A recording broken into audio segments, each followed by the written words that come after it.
Somebody on YouTube if I'd create a video on the close. So let me go over the close with you. In California, we often use closers. Okay, I know a lot of the states don't. They do straight sell. So I'm going to do as if we're using a closer. If you're a straight sales, then some of these questions you should have asked out front in investigating. Okay, so a series of questions I'm always going to ask outside if I'm straight sales is I'm always going to ask who's the lucky one getting the new car. Okay, even if it's just one person there by themselves, and I'm going to always good high energy. Hey, who's the lucky one getting a new car today? Somebody's going to identify themselves. I'm going to congratulate them. Hey, congratulations. How long have you been thinking about getting a new car? That's my second question. Okay. How long have you been thinking about getting a new vehicle? Okay. Once they start explaining that, and outside, this will often come in stories. They start telling you, I've been looking 2 or 3 weeks. I tried to find one online. I drove all the way to this town. They didn't have what I wanted. They start telling you stories. These are all stories that you're going to be able to use to close the car deal later if you're paying attention. Okay. My next question is I'm going to ask, what is it about this one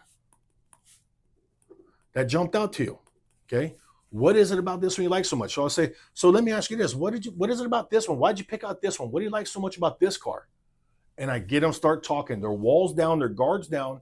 They start telling me everything they love about this vehicle. And again, this will usually they'll start telling you stories here. They'll say something like, oh, I wanted one of these when they were new, but back in COVID, they had a big markup on it. I couldn't afford it. So I've been searching the internet to find this one. It's the exact color. It's got the moonroof. They tell you all these goodies that you need to know right now. Okay. And the last thing is I want to get some emotion flowing. Okay. And I'll say, so let me ask you this. If this all works out today, where's the first place you plan on taking your car? What's your first trip you got in mind? And I want to get that visual of ownership. They'll start telling me a story about, oh, yes, a lot of people have already got something booked and already pre-planned. Yeah, we got a hotel this weekend down at the coast. We can't wait to take it there. We're going to pick up our granddaughter. We're going to take it to the coast. They start telling you the story. They're mentally taking ownership of this now. But when I come back to my negotiation later, when I hit them with that first big pencil, this is where everyone wants to run. They don't know how to negotiate very well. They're intimidated to negotiate. They feel it's confrontational. So when I hit them with that first pencil that they committed to 500 and I hit them at 799, their most typical reaction is they want to find an exit. So they'll say something like, you know what, that's perfect. Let me go home and discuss it with the spouse, with the other, with my mother, with my son. They want to find a way out. These questions I asked up front will allow me to always bring it back to the piece of paper that's in front of me. I got to keep the objections here. I don't want to talk about something that's not in the dealership. I don't want to start asking, can I go show it to so forth or whoever that is or whatever the case is. I bring it back to this. So when I initially asked who's the lucky one getting a new car and he identified himself, this is for me, and they tell you how long they've been looking for it and so forth, I could bring it back here. So if they say, okay, let me go talk to my wife, whatever the case is, I'll say, Mr. Gurdeep, earlier we talked about who's the vehicle for. You told me yourself. In fact, you've been told me you've been looking for a month to find this exact car. I don't think you need to discuss it with anyone. My guess is there's probably something wrong with the numbers on this piece of paper that's preventing you from moving forward. Am I right? Yes. And all I need is that head to nod yes. Yes, you're right. As soon as we say yes, we're right, I no longer talk about anybody that's not here. We've brought it back to the piece of paper. If they say, all right, perfect, Curtis, that gives me an idea what it takes to buy it.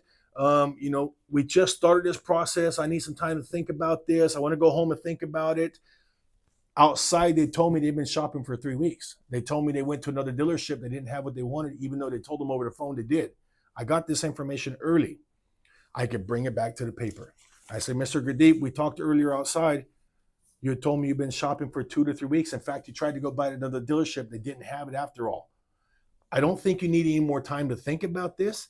I think there's something on this piece of paper that I need to fix for you. Am I right? And I just need that head to nod yes again. And as soon as it gets back to yes, then it's back to this paper.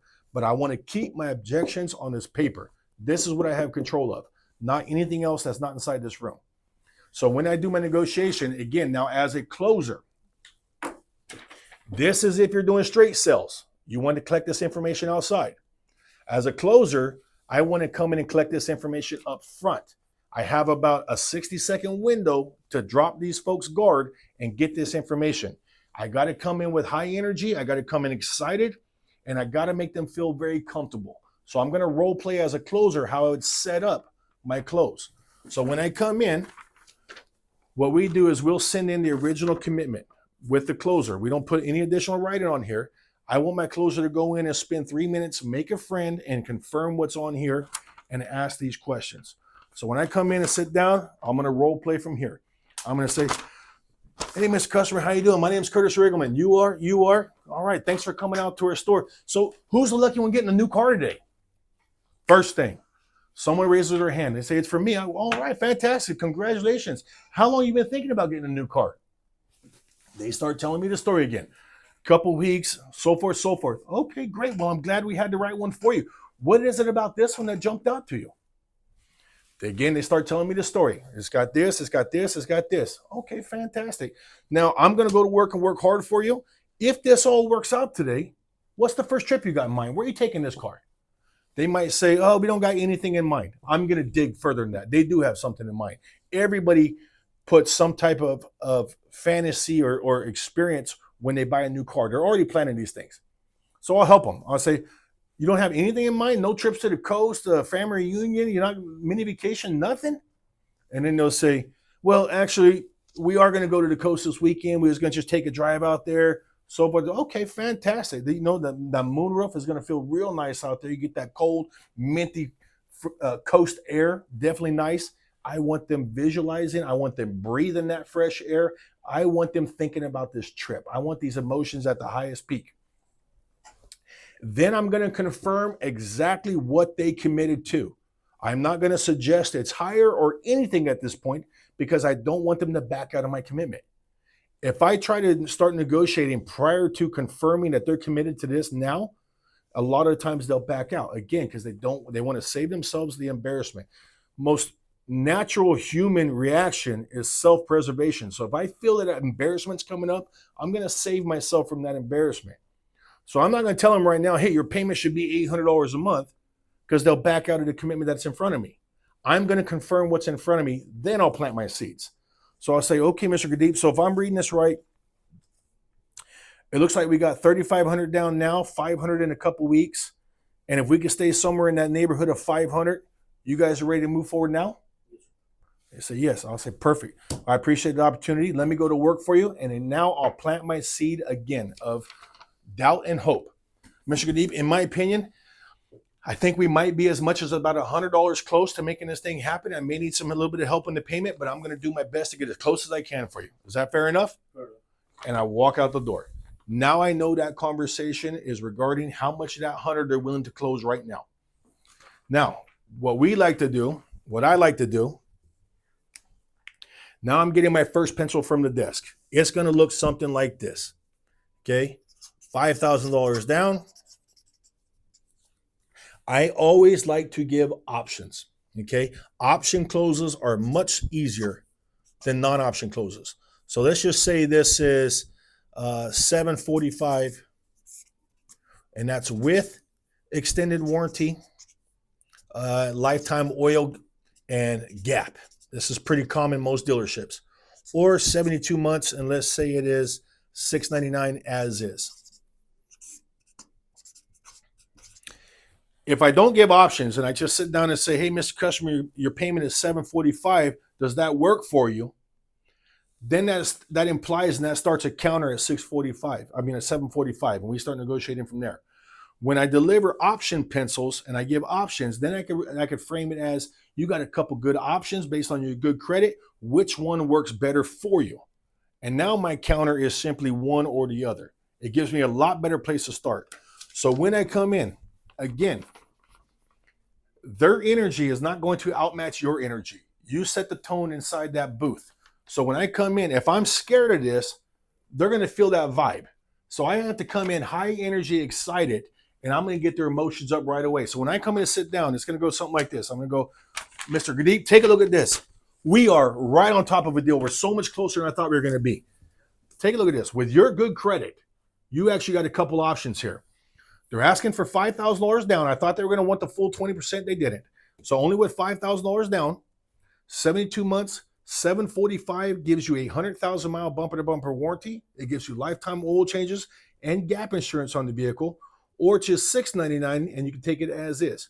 Which one of those work better for you? And now I sit back and wait. The negotiation starts. Okay.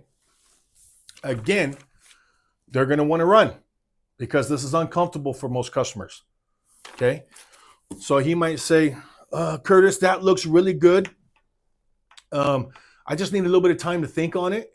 How long is this good for? That's what they'll ask. How long is this deal good for? Can I think about it overnight? Whatever the case is. Again, I got to bring it back to this piece of paper. And then I'll say, well, Mr. Deep, let me ask you this. Just a few minutes ago when I came in and introduced myself, I'd asked you how long you've been thinking about getting a new car. And you had told me you've been shopping for a couple of weeks. In fact, you'd found one in another dealership, but it wasn't what they told you it was. Am I right? Right. Get their head nodding yes. My guess is I don't think you need any more time to make a decision on the vehicle. I think we have found the right vehicle. I think there's something on this piece of paper that doesn't work for you. Am I right? Right. Is it the down payment? Is it the monthly payment? Or is it both? It's both.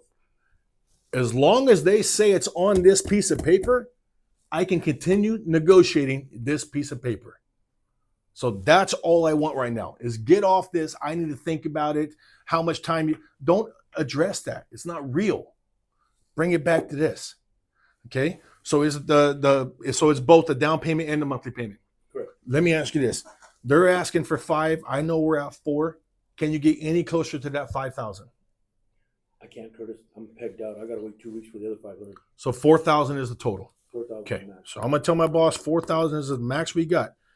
Now, here's what happens, Gurdeep. If I remove this 1,000, these would normally go up about $25. This would normally put me about $770 with the extended warranty, gap, and oil changes, or about $725 as is. So payment aside, which one of those look better for you? Do you see value in the warranty, gap, and oil? Payment aside for now. Yes, of course. Okay. Is that, if that fit in the budget, is that something you want to work it with, or do you want to rule that out? I got to have the warranty and oil in it for sure. Got it. Okay. So with the warranty and oil, we're at $770 with just 4,000 down. Now I'm going to create doubt and hope again. I don't know if they have to have the 5,000 for bank reasons, or I'm not sure on that. I'll let them take care of that. But if they can make it work with just the 4,000, keep you at the 770 with everything, would that work for you? If you can give me the 699 with the 4,000 and the warranty and oil. We'll Got it. Okay. So as long as it's under 700 with the warranty, gap, and oil, then that's something that'll work for you. Correct. Okay. Let me go talk to my boss. Let me give this a shot for you. So I'm going to tell him 4,000 down, keep you no more than 700 a month, but it has to include warranty, gap, and oil. Am I right? Correct. Let me go talk to the big boss. I'll be right back. Okay. Now we've got a big bump right there. We just moved another $100 in payment. So I'm not going to sit there and start battling this customer right now. It's too soon for that. I want to give them some hope. I want to make them feel we're moving forward. I'll go talk to my boss, and I'm going to come back and take one more bump at that point. But if I sit here and start grinding this customer right now, they're going to be under the impression that it's me against them. And then the wall's going to go back up. I have to stay in the middle as the negotiator, as the closer. I have to keep myself in the middle. My goal is to get 2 yeses. Get a yes from the customer, get a yes from the sales manager. So that's what I have to relay to my customer, that I'm working for you. Let's go. Now you've helped me some. Now let me go to the boss and see if I can get him to help. But I can't sit here and just keep grinding my customer, because now they're going to think it's me against them. And now the wall goes back up. They no longer care about me, no longer trust me. Have to keep myself in the middle. Okay. All right, Mr. Customer, let me go talk to the big boss, and I'll be right back. Okay. So now let's say it comes back. Let's just say 4,000 down and say 740 with everything. Okay. Now, this is where that information I collected, what is it about this one, and those emotions that I collected earlier, that gets me that last $40. The first 2, who's the lucky one, how long you been shopping, Those get me past the customer wanting to leave and either talk to somebody or think about it, which is their first go-tos. The second portion, what is it about this vehicle and the emotions I tied to the ownership, get me that last bump of that $40 or $50. So that's where that comes into play. So now I come and I sit down and I say, Gurdeep, we're right on top of a deal. Only $4,000 out of your pocket. They made it work with just the $4,000. $740 includes everything you wanted. Again, high energy. Warranty, gap, and oil, full $100,000, everything you asked for at just $740 a month. Let me get you right here, and we'll wrap that up for you. Now let's assume he goes, Curtis, 700 is my max. I can't do more than that. Okay. Now I'm going to take some of those hot points, and I'm going to negotiate some of those. 740 is the payment on this vehicle. If you need to be 700, let's talk about what can we give up to get to 700. Again, fear of loss. They don't want to give anything up. I'll say, Gurdeep, let me ask you something. I want to throw out a scenario for you. I have a similar truck. It's almost exactly the same. The mileage is right about the same within a couple thousand. The only difference is it's white. It's not the army green. And the white's a lot easier for us to get. So oftentimes we could buy those a little less expensive. If I can make 700 work with everything you wanted on the white one, would you consider the white one? No, everybody has a white one. You know what? Forget I said that. I know you came here to get the green one. And at the end of the day, whether you're making a payment of 700 or you're making a payment of 740, it's both a big payment. And at the end of the day, you want to feel good making that payment. The last thing you want to do is write a check for $40 less and regret it because it's not exactly what you want. 740 gets you exactly what you want and what you came to get here today, Gurdeep. Can I get you 740 and I get the one you want? Maybe it'll work, maybe it won't. Let's say he says, no, Curtis, I can't do the 740. Then again, I'm going to go back to customer benefit. Gurdeep, what is the absolute closest you can get to 740 so we can get you the exact vehicle you came here to get today? I want to get you your vehicle. 720. 720? If it's not 720, Curtis, we're done here. So here's what I'm going to tell my boss, Gurdeep. I'm going to tell him 720. That's it. You know what, Gurdeep? Over $20, I would rather ask for forgiveness than permission. I'm just going to shake your hand and I'm going to tell my boss this is what it takes to make a car deal. Is that fair enough for you? Fair enough. Yeah. All right, 720, you got yourself a deal. Okay. Negotiating a car deal should take 3 pencils max, total. And that third pencil is usually a handshake. Our third pencil right now was a handshake. That's what it takes. A good desk guy should let you know where you're at when you go out there. Hey, as long as you keep me over 700, you got a car deal. That way you know you got some room there to shake a hand, because sometimes if I just go back to my desk and take that 720 and come back, something can change right there. They can cool off. All of a sudden I lose that 20. Sometimes even further back, they go, Curtis, you know what? I really thought about this. I got to be at 600, man. I'm over my head. I lost that window to close that car deal.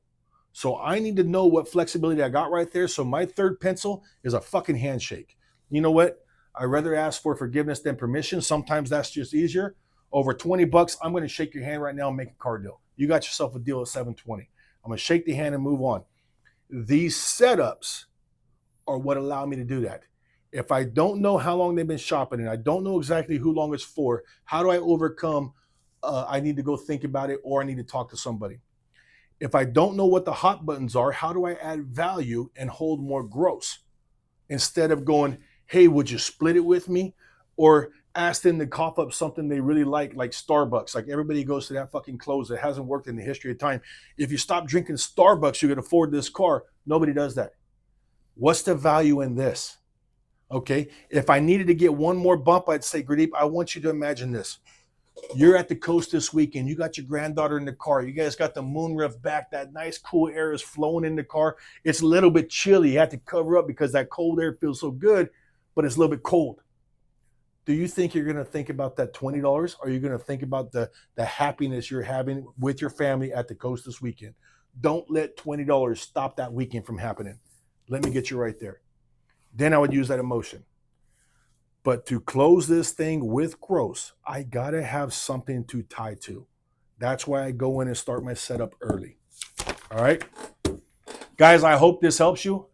You're going to have to watch this video a few times and you're going to have to role play it. If your sheets look like this, That's when you know you're negotiating a car deal. See you.